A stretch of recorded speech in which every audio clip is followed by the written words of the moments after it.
வணக்கம். ஐயா சு. வெங்கடேசன் அவர்கள் எழுதிய வீரயுக நாயகன் வேல்பாரி பகுதி 89. 4 புரவிகள் பூட்டிய தேர் அன்று பகல் முழுவதும் பயணித்து கொண்டிருந்தது. திசைவேழரின் எண்ண ஓட்டத்துக்கு இணையாக பாய்ந்து கொண்டிருந்தன குதிரைகள். திசையெங்கும் நிலம் விரிந்து கிடக்கிறது. ஆனால் போருக்கான களமாக அதில் எதுவும் திசைவேழருக்கு தோன்றவில்லை. கபிலர் பேச்சேதுமின்றி அமைதியாக உடன் வந்தார். தேரில் திசைவேழரின் மாணாக்கர்கள் 2 இருந்தனர். மூஞ்சலிலிருந்து தேர் புறப்படும் போதே வளவனுக்கு மறைமுகமாக அரச உத்தரவு சொல்லப்பட்டது. அவன் அதற்கேற்ப வெங்கல் நாட்டின் உட்பகுதியை நோக்கி தேரை செலுத்தினான். நெடுந்தொலைவு உள்ளே வந்ததும் திசைவேழர் கேட்டார், உன் பெயர் என்ன? முடத்திருக்கன். நான் உன்னை படைகளின் எல்லையை விட்டு வெளியில் அழைத்துச் செல் என்றேன். நீ ஏன் இங்கு வந்தாய்? முடத்திருக்கன் இந்த கேள்வியை எதிர்பார்க்கவில்லை. பறந்து விரிந்த நிலப்பகுதி, எனவே இங்கு அழைத்து வந்தேன் என்று தலை கவிழ்ந்தபடி சற்றே அச்சத்துடன் சொன்னான். குதிரைகளுக்கு மட்டும்தான் கடிவாளம் இருக்க வேண்டும், வளவனுக்கு இருக்கக்கூடாது என்று கூறிய திசைவேழர், இருக்கையை விட்டு கீழ் இறங்கு என்றார். முடத்திருக்கன் கீழ் இறங்கினான். தன் மாணவர்களை பார்த்து, நீங்கள் யாரேனும் தேர் ஓட்டுவீர்களா என்று கேட்டார். ஒருவன் தலையசைத்தான். நீ வளவன் இருக்கையில் அமர்ந்து தேரை செலுத்து என்றவர் கீழிறங்கிய முடத்திருக்கனை பார்த்து சொன்னார், பாண்டிய நாட்டுக்கும் பரம்பு நாட்டுக்கும் உரிமையில்லாத நிலம் நோக்கி ஓடு, உனக்கு பின்னால் தேர் வரும் என்றார். பெருந்தண்டனை வழங்கி விடுவாரோ என்று அஞ்சியவன் சற்றே ஆறுதலுடன் ஓடத் தொடங்கினான். வெங்கல் நாடு பாண்டிய நாட்டின் பகுதி. அப்படியென்றால் வெங்கல் நாட்டின் எல்லையை விட்டு வெளியேற வேண்டும். கிழக்கிலும் வடக்கிலும் பாண்டிய நாட்டுக்கு உட்பட்ட சிறுகுடி மன்னர்களின் ஆளுகை பகுதி. எனவே அங்கு செல்ல முடியாது. மேற்கு திசையில் பரம்பின் பச்சை மலைத்தொடர், அங்கும் செல்ல முடியாது. மீதம் இருப்பது தென் திசை மட்டுமே. அந்த திசையில்தான் தட்டியங்காடு இருக்கிறது. மனிதனின் காலடி தடமே படாத பெரும் நிலப்பகுதி. காற்று மட்டுமே கடந்தறியும் நிலம் அது.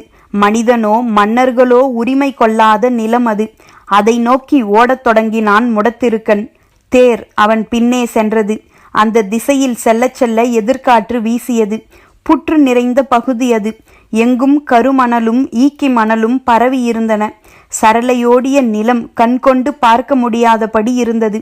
முடத்திருக்கன் ஓடிக்கொண்டே இருந்தான். காய்ந்த சருகை போன்ற குணம் கொண்ட இந்த மண்ணில் செடி கொடிகள் முளைக்காது. படலை புற்றும் குடை புற்றும் தான் எங்கும் முளைத்து கிடந்தன.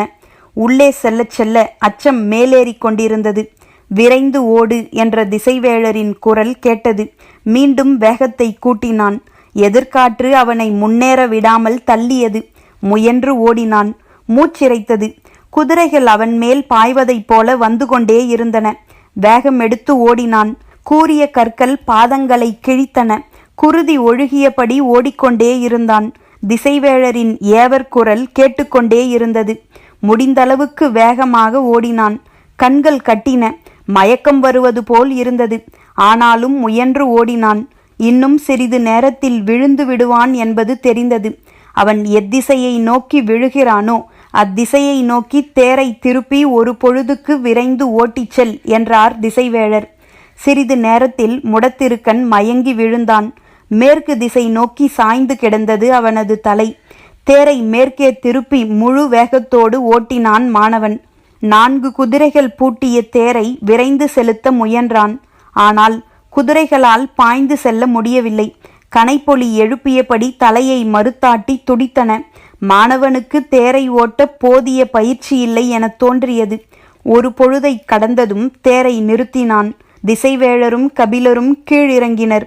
தவறிழைத்தவன் தண்டனையின் வழியே காட்டிக் கொடுத்த இடம் இது என்று சொல்லிக்கொண்டே இறங்கிய திசைவேழர், இந்த இடத்துக்கு ஏதோ பெயர் சொன்னானே எனக் கேட்டார். தட்டியங்காடு என்றான் மாணவன். பெரும்புலவரே, நாம் இழைத்த தவறுகளுக்கு தண்டனை இந்த தட்டியங்காடுதான். நம் தலை சாயும் வரையிலும் இந்த நிலம் நம்மை துரத்தி கொண்டே இருக்கும். தலையசைத்தபடி கபிலர் சொன்னார். ஆனாலும் கடமையை செய்வோம். மாணவர்களை அனுப்பி அனைவரையும் அழைத்து வரச் சொன்னார் திசைவேழர்.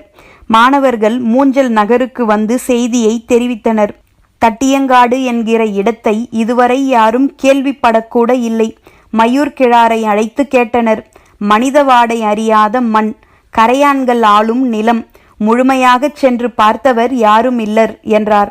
மனக்குழப்பத்தை வெளிக்காட்டிக் கொள்ளாமல் அனைவரும் புறப்பட்டனர். பொழுது மறைவதற்குள் தட்டியங்காட்டுக்கு வந்து சேர்ந்தனர். குலசேகர பாண்டியன் தேர் விட்டு கீழ் இறங்கியதும் மேற்கு திசையைத்தான் பார்த்தார். காரமலை மிக தொலைவிலும் இல்லை, அருகிலும் இல்லை, இடைப்பட்ட இடத்தில் இருந்தது. அதை எதிரிகளால் பயன்படுத்த முடியுமா என்ற சிந்தனையில் மூழ்கினார். அவர்கள் வந்த சிறிது நேரத்தில் சிறு தேர் ஒன்று வந்தது. அதில் வாரிக்கையனோடு புதிய மனிதன் ஒருவன் வந்தான். கருங்கைவாணனுக்கு இணையான உடல் அமைப்பை கொண்ட அவனை அனைவரும் உற்று பார்த்தனர். இவன்தான் பாரியா என்ற கேள்வி எழுந்து கொண்டிருந்தது.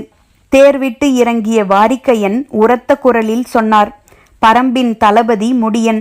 இங்கு நிற்கும் எந்த ஒரு தேரையும் ஒரே அடியில் நொறுக்கும் அளவுக்கு இறுகித் திருகிய உடல் அமைப்பை கொண்டவன். அனைவரின் பார்வையும் அவனை நோக்கி இருந்தபோது திசைவேழர் அறிவித்தார், நாற்புறமும் நிலைமாறா குணம் கொண்ட இடம், எவ்வளவு குருதி சிந்தினாலும் குடித்து முடிக்க காத்திருக்கும் நிலம், மலையென பிணங்கள் குவிந்தாலும் மறுநாளில் இல்லாமலாக்கும் கோடானு கோடி கரையான்கள் வாழ்கின்ற மண், அழுகல் நாற்றம் மேலேறி வராது, அடைமழை பொழிந்தாலும் நீர் நிற்காது, மரங்களோ புதர்களோ நீர்நிலைகளோ இல்லாத போர்க்களத்துக்கே உரிய பாழும் நிலம். எனவே இந்த தட்டியங்காடே போர்க்களமாகும்.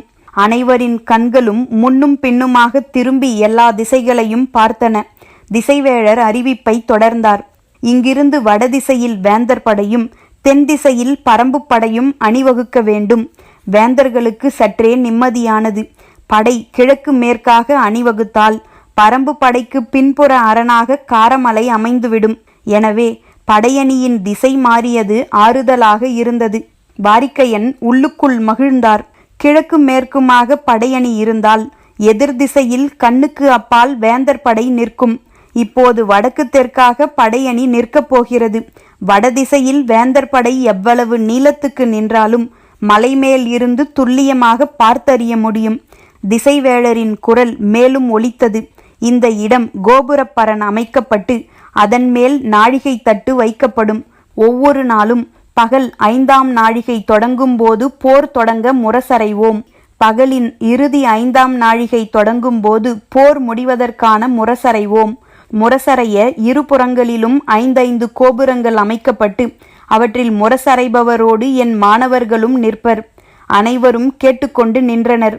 போரின் விதிகள் ஏற்கனவே படிக்கப்பட்டுவிட்டன. இனி புதிதாய் சொல்ல ஒன்றுமில்லை என்றார். அனைவரும் பார்த்திருக்க கருங்கைவாணன் முன்வந்தான். மூவேந்தர்களையும் பணிந்து வணங்கினான். மூவரும் வாழ்த்தினர். கோல் சொல்லிகளின் முன் வந்து குனிந்து தட்டியங்காட்டு மண்ணை எடுத்தான். போரின் விதிகளை மீறமாட்டோம் என்று கூறியபடி போர்க்களம் மண்ணை திசைவேழரின் கைகளில் கொடுத்து வாக்களித்து வணங்கினான். அதே போல முடியன் முன்வந்தான். குனிந்து மண் அள்ளி கபிலரின் கைகளில் கொடுத்து வாக்களித்து வணங்கினான். திசைவேழர் பரம்பின் தரப்புக்காக நின்றிருந்த கபிலர், வாரிக்கையன், முடியன் ஆகியோரை பார்த்து கூறினார், எமது தரப்பில் அளிக்கப்பட்ட வாக்கு மீறப்பட மாட்டாது. போர் விதிகளை வேந்தர் படை காக்கும். இது நான் அளிக்கும் உறுதி. நின்றிருந்த மூவேந்தர்களையும் தளபதிகளையும் பார்த்து கபிலர் கூறினார், திசைவேழர் நிலைமான் கோல் சொல்லியாக இருக்கும் மேடையில் அவரோடு நின்று பொழுதை அளக்கும் தகுதி வேறு யாருக்கும் இல்லை. எனவே அவரின் வாக்கையே நாங்களும் ஏற்கிறோம். பரம்பின் தரப்பில் போரின் விதிகள் மீறப்பட மாட்டாது என்று நிலைமான் கோல் சொல்லியாக நான் உறுதியளிக்கிறேன். போர் தொடங்க இரவின் நாழிகையே மிச்சம் இருந்தது. தொடக்கத்துக்கு முன்பு அனைத்தையும் திட்டமிட வேண்டியிருந்தது. தட்டியங்காட்டை பற்றி யாரும் அறிந்திருக்கவில்லை. நிலவாகு எப்படி இருக்கும் என்பதை பற்றி முழுமையான செய்தியோடு நள்ளிரவுக்கு முன் வரவேண்டும் என மயூர் கிழாருக்கு உத்தரவிட்டான் மகா சாமந்தன் கருங்கைவாணன். அளவற்ற உற்சாகத்தோடு இருந்தது கருங்கைவாணனின் செயல். மலைக்காடை போல் நாகரவண்டை தூக்கி வந்ததால் நமக்கான இறை நம்மை தேடி வரப்போகிறது. பாரி மலையை விட்டு கீழிறங்கி தாக்க ஒப்புக்கொண்ட போதே அவனது முடிவு உறுதியாகிவிட்டது. தட்டியங்காடே அவனது மரணம் நிகழப்போகும் இடம் என்று சீறி முழங்கினான் கருங்கைவாணன். தன் தளபதிகளுடன் போர் உத்திகளை பற்றி விரிவாக திட்டமிட்டான். மலை மக்களின் இணையற்ற போர்க்கருவிகள் வில்லும் அம்பும் தான். அவற்றை எதிர்கொண்டு நிற்பது மட்டுமே சற்று கடினமானது. அதற்கு தகுந்தபடி படையின் அமைப்புகளை நிலைநிறுத்த திட்டமிட்டனர். வேந்தர்களின் படையோடு ஒப்பிடும்போது பரம்பின் படையில் மிகவும் வலிமை இழந்த படைப்பிரிவு வாட்படையாகத்தான் இருக்கும். எனவே வேந்தர்களின் வாட்படை விற்படைக்கு துணையாக 3-1 என்ற அடிப்படையில் சேனைகளை அணிவகுக்கலாம் என்ற ஆலோசனையை கூறினான் விற்படை தளபதி துடும்பன். ஆனால் இந்த ஆலோசனையை வாட்படை தளபதி சாகலைவன் ஏற்கவில்லை. மலைமக்கள் போதிய வாட்பயிற்சி அற்றவர்கள். நமது படைத்தொகுப்பில் வலிமை மிக்கது வாட்படைதான். இதை முழுமையாக ஒருங்கிணைத்து தாக்கினால்தான் எதிரியின் படையை பிளந்து முன்னேற முடியும். முதல் நாள் நமது தாக்குதல் எந்த அளவுக்கு வலிமை கொண்டதாகவும் பிளந்து முன்னேறக்கூடியதாகவும் இருக்கிறதோ அந்த அளவுக்கு போரின் போக்கை தீர்மானிக்கும் என்றான். குதிரையும் தேரும் நம்மிடம் இருப்பதில் 10 பங்கு கூட எதிரிகளிடம் இருக்க வாய்ப்பில்லை. அதேபோல எதிரிகளிடம் பெரும் எண்ணிக்கையிலான யானைப்படை இருப்பதற்கான எந்த செய்தியும் இல்லை. எனவே முதல் நாளில் நாம் வகுக்கும் உத்தி எல்லா வகையிலும் போரை முடித்து வெற்றியை அறிவிப்பதாக இருக்க வேண்டும் என்றான் கருங்கைவாணன். காரிருள் சூழ்ந்தது. இரவின் இந்த அமைதி இன்று மட்டுமே இருக்கப் போகிறது. நாளைய இரவில் எத்தனை ஆயிரம் மரணங்கள் நிகழ்ந்து முடியவிருக்கின்றன என கணக்கிட முடியாது. காற்றுவெளி முழுவதும் சிதைவுற்ற மனிதர்களின் ஈனக்குரலால் நிறைந்திருக்கப் போகிறது. பேரோலமும் பெருக்கெடுக்கும் குருதியாரும் தட்டியங்காடு எங்கும் நின்றாடும் மரணத்தின் ஆட்டமும் சொல்லி மாளாது. மனம் நிலை பிறழ்ந்து இருந்தது. குழப்பத்தினூடே தனது குடிலுக்கு வந்தார் திசைவேழர். தேரை விட்டு இறங்கும் போதே குடிலுக்குள் யாரோ உட்கார்ந்திருப்பது தெரிந்தது. இந்த இரவில் தனது குடில் அறிந்து வந்திருப்பது யாராக இருக்கும் என்ற எண்ணத்துடனே உள்நுழைந்தார். உள்ளே அமர்ந்திருந்தது பாண்டிய நாட்டு இளவரசி பொற்சுவை. பெருந்திகைப்புக்குள்ளானார் திசைவேழர். உள் நுழைந்ததும் திசைவேழரின் கால் தொட்டு வணங்கினாள் பொற்சுவை. அருகில் இருந்த சுகமதி திசைவேழரை வணங்கி வெளியேறினாள். பாண்டிய இளவரசி இந்த இரவு வேளையில் இங்கு வந்திருப்பது ஏன் என அவருக்கு புரியவில்லை. சிறு விளக்கு எரியும் அந்த குடிலில் மண்மெழுகிய திண்ணையில் அமர்ந்தாள் பொற்சுவை. மரச்சட்டகத்தால் ஆன இருக்கையில் அமர்ந்தார் திசைவேழர். முகம் பார்த்து பேசுவதை தவிர்த்து விளக்கின் சுடரை பார்த்து கொண்டே பொற்சுவை கேட்டாள். கோல் கணிக்கும் பேராசான் கொலை நிலத்தில் பரன் ஏற எப்படி ஒப்புக்கொண்டீர்? முதல் கேள்வியே திசைவேழரை நேர்கொண்டு தாக்கியது. அவர் சற்றும் எதிர்பார்க்கவில்லை. ஆனாலும் தாக்குண்ட உணர்வை வெளிக்காட்டாமல் மெல்லிய குரலில் சொன்னார். மூவேந்தர்களும் கேட்டுக்கொண்டதால் என்னால் மறுக்க முடியவில்லை. காலம் கணிக்கும் பேராசானே அதிகாரத்தின் சொல்லை மறுக்கும் ஆற்றலை இழப்பதுதான் கேடுற்ற காலத்தின் அடையாளம். ஈட்டி போல் இறங்கின சொற்கள். திசைவேழரால் பொற்சுவையின் நோக்கத்தை கணிக்க முடியவில்லை. சற்றே அமைதியானார். சிறிது நேரத்துக்கு பிறகு பொற்சுவை சொன்னாள். இந்த போருக்கு காரணமானவர் இருவர். ஒருவன் குலசேகர பாண்டியன், இன்னொருவன் வேல்பாரி. அப்படித்தானே சொல்ல வருகிறீர்கள் என கேட்டார் திசைவேழர். இல்லை. அப்படியென்றால் யார் அந்த இருவர்? ஒருத்தி நான், இன்னொருவர் நீங்கள். மிரட்சியுற்றார். நான் எப்படி காரணமாவேன்? வான்வெளியில் சிறு பிசகு ஏற்பட்டாலும் காலத்தின் கோலம் எப்படியெல்லாம் மாறும் என்பதை கண்டறிந்து கூறும் பேராசான் நீங்கள். உங்களிடம் இதை சொல்ல வேண்டிய நிலைக்கு வருந்துகிறேன். இருந்தாலும் சொல்கிறேன். எனது திருமணத்துக்காக கட்டப்பட்ட பாண்டரங்கத்தின் மேற்கூரையில் வானியல் அமைப்பை வரைய நிலைப்படம் கொடுத்தீர்கள். அது என்னவென்று யாருக்கும் புரியவில்லை. பேரரசரின் பிறப்பை குறிக்கும் படமும் ஒன்று, அரசியாரின் பிறப்பை குறிக்கும் படமும் ஒன்று. என்ன வானியல் அமைப்பது என நீங்கள் தெளிவாகச் சொல்லாததால் வெள்ளியை தவறாக வரைந்தான் அந்துவன். இதை எதற்கு இப்போது சொல்கிறார் என்று எண்ணியபடி கேட்டுக்கொண்டிருந்தார் திசைவேழர். மேற்கு மலை பெருமழை கொண்டால் வைகையில் வெள்ளம் பெருக்கெடுக்கும். பாண்டரங்கத்தில் ஆடலும் பாடலும் செழிக்க, பாண்டிய நாட்டில் உழவும் வணிகமும் தழைக்க இந்த கோல் நிலையே அடிப்படை என்று கூறினீர்கள். அது இருக்கட்டும். இந்த போருக்கு நாம் இருவரும் எப்படி காரணம்? அதைத்தான் சொல்ல வருகிறேன். எனது திருமணத்தின் பொருட்டே மயூர்கிழார் தேவவாக்கு விலங்கை பரிசாக தந்தார். பாண்டரங்கத்தில் வெள்ளியை தவறுதலாக வரைந்ததால் சினம் கொண்ட நீங்கள் அந்துவனை கண்டித்தீர்கள். உங்களின் சொல்லுக்கு அஞ்சியே அவன் புதிய படத்தை வரைந்து முடிக்கும் வரை பாண்டரங்கை விட்டு வெளியே செல்லாமல் அங்கேயே தங்கியிருந்தான். அந்த காலத்தில்தான் தேவாங்கு வடதிசை நோக்கி உட்காரும் என்பதை கண்டறிந்தான். தேவாங்கின் ஆற்றல் கண்டுபிடிக்கப்பட்ட பிறகுதான் எல்லா சிக்கல்களும் தொடங்கின. ஒரு வகையில் நீங்களும் நானும் தான் இந்த சிக்கலுக்கான மூல முடிச்சின் கயிற்றை இணைத்தவர்கள் என்றால் பொற்சுவை. திசைவேழருக்கு இந்த கூற்று ஏற்புடையதாக இல்லை. தற்செயலுக்கு மிகையான காரணம் கற்பிக்கிறீர்கள் இளவரசி. இல்லை பேராசானே, இல்லை. எந்த தற்செயலும் தன்னியல்பில் நடப்பதில்லை. காரணங்கள் வழியேதான் காரியங்கள் நிகழ்கின்றன. தேவாங்கு மதுரைக்கு வந்து சேர்ந்ததற்கும் வடக்கில் இருக்கும் அதன் ஆற்றல் கண்டறியப்பட்டதற்கும் நீங்களும் நானும் தான் அடிப்படை காரணம். அப்படி பார்த்தால் அந்துவனும் பொதியவெற்பனும் இதில் பங்கெடுப்பவர்கள்தானே. நீங்கள் இல்லை என்றால் அந்துவன் படத்தை மறுமுறை வரைந்திருக்கவே மாட்டான்.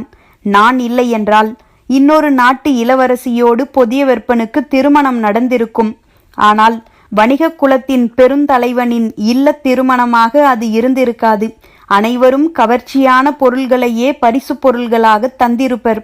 தேவாங்கு போன்ற விலங்கை பரிசு பொருளாக தந்து பேரரசரின் கவனத்தை ஈர்க்கும் மனநிலை ஏற்பட்டிருக்காது. அந்துவனும் பொதியவெற்பனும் இதில் பங்கெடுத்தவர்கள்தான். ஆனால் பொறுப்பேற்க வேண்டியவர்கள் அல்லர். காரணங்களை பொற்சுவை அடுக்கிய விதம் திசைவேழரை மறுக்கும் சொல்லின்றி நிற்க வைத்தது. சற்று நேரம் கழித்து கேட்டார். என்ன செய்யச் சொல்கிறீர்கள் இளவரசி? நிகழவிருப்பது போர் அன்று, பேரழிவு. மூவேந்தர்களின் கூட்டுப்படை கடல் போல் பறந்து கிடக்கிறது. சின்னஞ்சிறிய ஒரு நாட்டின் மீது இவ்வளவு பெரும் படையெடுப்பை நினைத்து பார்க்கவே முடியவில்லை. மதுரையிலிருந்து வரும் வழியெங்கும் துயருற்ற மக்களின் கண்ணீரை கடந்தே வந்தேன். உழவும் தொழிலும் நின்றொழிந்து போயின. வேந்தர்களும் செல்வந்தர்களும் வாழ்வார்கள். படைக்கு வந்து சேர்ந்த வீரர்களின் குடும்பங்களை எல்லாம் மரணம் விழுங்க ஆயத்தமாகிக் கொண்டிருக்கிறது. காற்றெங்கும் விம்மல் ஓசை கேட்டுக்கொண்டே இருக்கிறது. இந்த கொடும் அழிவு தடுக்கப்பட வேண்டும். பரம்பின் மீது வேந்தர்கள் கோபம் கொள்ள எத்தனையோ காரணங்கள் உண்டு. ஆனால் பாரி அழியக்கூடாது. பாரியைப் போல அறவழிப்பட்ட ஒரு தலைவனை இதுகாரும் நான் கேள்விப்பட்டதில்லை. அவன் அழிக்கப்பட்டால் அறம் அழிக்கப்பட்டதாகவே பொருள். நீங்களும் நானும் அந்த அழிவுக்கான மூல முடிச்சுகளாக இருந்தோம் என்பதை நினைக்கும் போதே உடல் நடுங்குகிறது. வாழ்வு எந்த கணத்திலும் முடிந்துவிடும். ஆனால் அறத்தின் அழிவுக்கான காரணம் நமது வாழ்வின் மீது படியுமேயானால் அதைவிட இழிவு வேறில்லை. பொற்சுவையின் குரலில் இருந்த ஆவேசம் திசைவேழரை நடுங்க வைத்தது. பாண்டரங்கின் மேற்கூரையை தவறாக அந்துவன் வரைந்த போது பாண்டிய நாடு பாழ்படும் என்று அவர் சொன்ன வார்த்தைகள் நினைவுக்கு வந்தன. அந்துவன் முதலில் வரைந்ததே சரி. நிகழப்போகும் பேரழிவை பாண்டரங்கத்தின் மூலம் முன்னுணர்த்தி இருக்கிறது காலம். வைகையில் வெள்ளம் பெருகுகிற அதே நாள்களில்தான் இந்த பேரழிவும் அரங்கேறவிருக்கிறது. நான் அதை தவறென்று சொல்லி மாற்றினேன். காலத்தை மாற்ற நான் யார்? வெள்ளம் புரண்டோடும் வைகையின் கரையில் இருந்த என்னை அதே அந்துவன் அழைத்து வந்து அழிவின் நாள்களுக்குள் நிறுத்தியுள்ளான். அந்த வரைபடத்துக்குள் இப்போது நான் நிற்கிறேன். மாற்றிப்பார் என்கிறது காலம். நான் எனது சீற்றமிழந்து நிற்கிறேன். உள்ளுக்குள் புரண்டெழுந்த சொற்கள் தனக்குத்தானே உதிர்ந்து கரைந்தன. செயலற்று நின்றார் திசைவேழர். அவரை கூர்ந்து பார்த்தபடி அமர்ந்திருந்தாள் பொற்சுவை. சிறு விளக்கின் சுடர் உமிழும் கரும்புகை மட்டுமே திசைவேழரின் கண்களுக்கு தெரிந்தது. இந்த போரை நிறுத்த வழியேதும் இல்லையா? பேராசான், நீங்கள் நினைத்தால் முடியும் என கருதுகிறேன். பேசும் ஆற்றல் மேலெழவில்லை. ஆனாலும் முயன்று கூறினார். அந்த முயற்சியில் ஏற்கனவே தோற்றுவிட்டேன். நிலைமான் கோல் சொல்லியாக இருக்க வாக்களித்த நான் இனி போரை வழிநடத்த மட்டுமே முடியும். அப்படியென்றால் வேறு என்னதான் வழி? அமைதி நீடித்தது. சற்று நேரத்துக்கு பிறகு திசைவேழர் சொன்னார். ஒரு வழி உண்டு. அதை உங்களால் மட்டுமே செயல்படுத்த முடியும். என்னால் செயல்படுத்தக்கூடிய வழியா? என்ன அது? தேவாங்கு என்னும் விலங்குக்காக இத்தனை ஆயிரம் மனிதர்களின் மரணம் நிகழ வேண்டுமா? இந்த கேள்வி பாரியின் முன் வைக்கப்பட வேண்டும். முல்லைக்கு தேர் ஈந்தவன் பல்லாயிரம் மரணங்களை தடுக்க தேவவாக்கு விலங்கை கொடுத்து உதவுவான் என்றே நம்புகிறேன். அவன் அந்த விலங்கை தர ஒப்புக்கொண்டால் பாண்டியனை இந்த போரிலிருந்து என்னால் வெளியேற்றிவிட முடியும். பாண்டியன் வெளியேறிவிட்டால் சேரனும் சோழனும் ஒன்றும் செய்ய முடியாது. அந்த கணமே போர் முடியும். பாரியிடம் இதை என்று பொற்சுவை கேட்டு முடிக்கும் முன் திசைவேழர் சொன்னார். நீங்கள் முயன்றால் உங்கள் ஆசான் கபிலரின் மூலம் இதை செயல்படுத்த முடியும். நள்ளிரவு நெருங்கிக் கொண்டிருந்தது. போர் நிலத்தை பற்றிய செய்தியை சேகரிப்பதும் அதற்கேற்ப படை நிலை கொள்வதற்கான ஆலோசனை வழங்குவதுமாக கருங்கைவாணன் மிக தீவிரமாக இயங்கிக் கொண்டிருந்தான். இந்த நாளுக்காகவே காத்திருந்த பொதியவெற்பன் கருங்கைவாணனுடன் இணைந்து திட்டமிட்டு கொண்டிருந்தான். அவனது உத்தரவின் பேரில் போர்க்களக் கொட்டிலில் ஆயுதவாரிகளின் செயல்பாடுகள் தொடங்கின. கொடுத்தனுப்பிய வரைபடத்தின் அடிப்படையில் ஆயுதங்களை கொண்டு செல்ல வாகனங்கள் ஆயத்தமாக இருந்தன. சேனை முதலிகள் தங்களின் படைப்பிரிவுக்கு தேவையான ஆயுதங்களை விரைவில் பெற்று அடுத்த கட்ட செயல்பாட்டில் இறங்குவதில் மும்முரமாக இருந்தனர். ஆனாலும் அவர்கள் நேரடியாக ஆயுதவாரியை அணுக முடியாது. 12 சேனை கொண்ட பிரிவுக்கு தலைமை தாங்கும் சேனை வரையர்களைத்தான் அவர்கள் அணுக முடியும். தனக்கு கீழ் இருக்கும் சேனைகளுக்கு தேவையான ஆயுதங்களை ஆயுதவாரியிடம் இருந்து பெற்றுத்தரும் பொறுப்பு சேனை வரையரை சார்ந்தது. எனவே சேனை வரையர்கள் எல்லோரும் படைக்கல கொட்டிலில் மொய்த்து கிடந்தனர். ஆயுதமேற்றிய வண்டிகளும் யானைகளும் நெருக்கடிக்குள் திணறிக் கொண்டிருந்தன. எங்கும் கூச்சலும் பேரோசையுமாக இருந்தது. ஆயுதவாரிகள் தங்களுக்கு கீழுள்ள பணியாளர்களுக்கு இட்ட கட்டளைப்படி படைக்கல கொட்டிலில் இருந்து ஆயுதங்கள் வெளியேற்றப்பட்டு கொண்டிருந்தன. இந்த பேரோசை எதிரொலிக்காத அமைதி சோழனின் கூடாரத்துக்குள் இருந்தது. அங்கு செங்கன சோழன், சோழவேழன், உதியஞ்சேரல் ஆகிய மூவரும் இருந்தனர். குலசேகர பாண்டியன் நிலைமான் கோல் சொல்லியாக திசைவேழரை அறிவித்ததன் காரணத்தை தெரிந்து கொள்ள எல்லா வகையிலும் முயன்று கொண்டிருந்தனர். இரு நாட்டு ஒற்றர் படைக்கும் அதுவே வேலையாக கொடுக்கப்பட்டிருந்தது. திசைவேழர் கோல் சொல்லியாகி போர்க்களத்தையும் தேர்வு செய்துவிட்டார். 3 நாட்டு தளபதிகளும் நாளைய போருக்கான ஆயத்த வேலைகளை ஒருங்கிணைந்து செய்து கொண்டிருந்தனர். ஆனால் வேந்தர்களின் மனங்களுக்குள் ஆழமான ஐயம் ஊடுருவியிருந்தது. இதை பற்றியே அவர்கள் தீவிரமாக பேசிக்கொண்டிருந்தனர். அப்போதுதான் சேர நாட்டு ஒற்றன் செய்தி ஒன்று கொண்டு வந்தான். இன்று பிற்பகலில் முசுகுந்தர் சிறைப்பிடிக்கப்பட்டு போர்க்களத்துக்கு வெளியில் கொண்டு செல்லப்பட்டுள்ளார். ஒற்றனின் செய்தி பேரதிர்ச்சியை உருவாக்கியது. இது உண்மையா? என்ன காரணம் என்று அவனிடம் அடுத்தடுத்த கேள்விகள் கேட்கப்பட்டன. ஒற்றனிடம் மிக குறைந்த விவரங்களே இருந்தன.